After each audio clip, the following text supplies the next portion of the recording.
নমস্কার, প্রান্তিক গাইডে সবাইকে শুভেচ্ছা অভিনন্দন। আজ আমি দিয়ে দিচ্ছি তোমাদের মাইনর 3 হিস্ট্রির সাজেশান। এই মাইনর 3 হিস্ট্রি কিন্তু হবে হোম সেন্টারে। সমস্ত মাইনর পেপারগুলো এবার থেকে হোম সেন্টারেই হবে। আশা করছি অনার্স পেপার তোমাদের খুব ভালো হয়েছে। আর আরেকটা তথ্য তোমরা জানো যদি, তাও আমি আরেকবার রিমাইন্ড করাচ্ছি, প্রত্যেকে সমস্ত অনার্সের স্টুডেন্টরা তোমরা 7th সেমিস্টার বা 4th ইয়ার কন্টিনিউ করতে পারবে। যদি সাপ্লিও থেকে থাকে 1 থেকে 6 সেমিস্টার বা ব্যাকলগ থেকেও থাকে, তা সত্ত্বেও তোমরা কিন্তু 7th সেমিস্টার বা 4th ইয়ার কন্টিনিউ করতে পারবে, কারোর আটকাবে না। সবাই 4th ইয়ার কন্টিনিউ করো বা 7th সেমিস্টার কন্টিনিউ করো, কারণ নাহলে অনার্স বা অনার্স উইথ রিসার্চ যে কোর্সটা করছো এর কোনো দাম থাকবে না।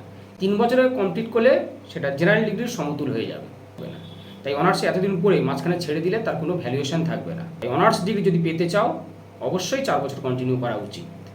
আর তোমরা অবগত রয়েছে বাংলা সাবজেক্টে আমরা অনলাইন ক্লাস প্রোভাইড করি। যারা বাংলা সাবজেক্টে অনলাইন ক্লাস করতে চাও বা নোট সংগ্রহ করতে চাও, স্ক্রিনে দেওয়া নাম্বারে যোগাযোগ করবে, সমস্ত কিছু হেল্প পেয়ে যাবে। তাহলে দিয়ে দিচ্ছি আমি মাইনর 3 হিস্ট্রির সাজেশন। সংগ্রহ করো, কোশ্চেনগুলো বলে আছি, লিখে নাও।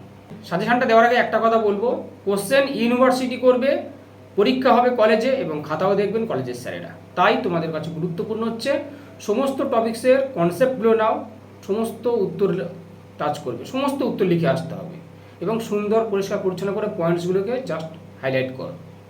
আর কিচ্ছু করতে হবে, পয়েন্টসগুলোকে নিজেদের ভাষায় ব্যাখ্যা করবে। একটাও কোশ্চেন ছাড়বে না কলেজের স্যার, তাই ভয় পাওয়ার কিছু নেই, লজ্জা পাওয়ার কিছু নেই। খাতায় লিখে চলে আসবে, তুমি নিজের খাতা নিজে দেখবে না, ঠিক আছে? তাই সমস্ত অ্যান্সার করবে, ভুল লেখো, দরকার হয় ভুলও লেখো, কিন্তু খাতা ভর্তি করে এসো যেন নাম্বার দেওয়ার জায়গা থাকে। কলেজের স্যারেরা নাম্বার দিয়ে দেবেন, পাস করিয়ে দেবেন। এখানে কোশ্চেন প্যাটার্নটা 20 নম্বরের 2টো, 10 নম্বরের 2টো, 5 নম্বরের 3টে। প্রথমে দিচ্ছি 20 নাম্বারগুলো।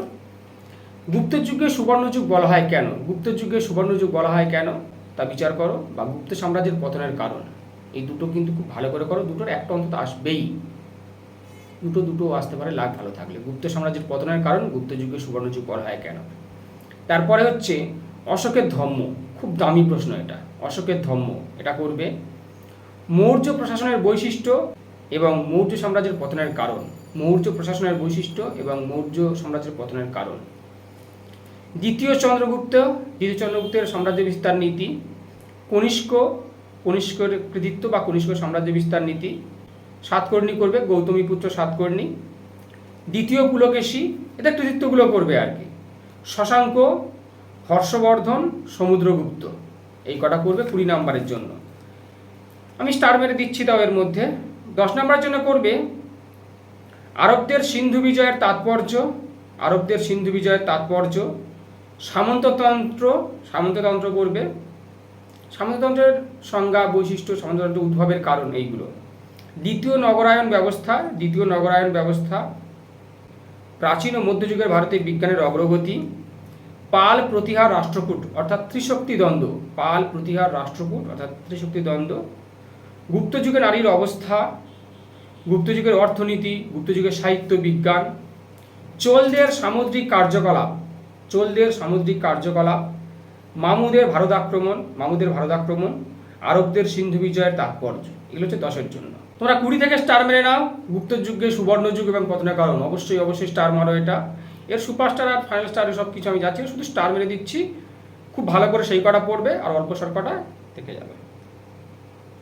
যেগুলো আমি বেশি স্টার মারতে বলবো সেগুলো আগে মুখস্থ করবে আর অল্প সেগুলো দেখে যাবে। সমস্তগুলোই পড়বে মোটামুটি, কারণ হচ্ছে কলেজে পরীক্ষা হবে আর কলেজের স্যাররা খাতা কাটবে। তাই সবগুলোই দেখে যাও, খাতা ভর্তি করে লিখে আসবে। যা জানো তার থেকে 3 গুণ লিখে আসবে। দরকার ভুল লেখো, কিন্তু সমস্ত লিখে এসো।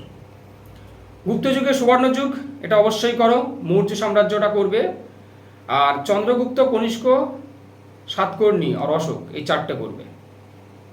চন্দ্রগুপ্ত, কনিষ্ক, সাতকর্ণী আর অশোক, এই কটা করবে। আর সমুদ্রগুপ্তটা ব্যাস। হর্ষবর্ধন, শশাঙ্কটা একটু জাস্ট দেখে যাও, ঠিক আছে?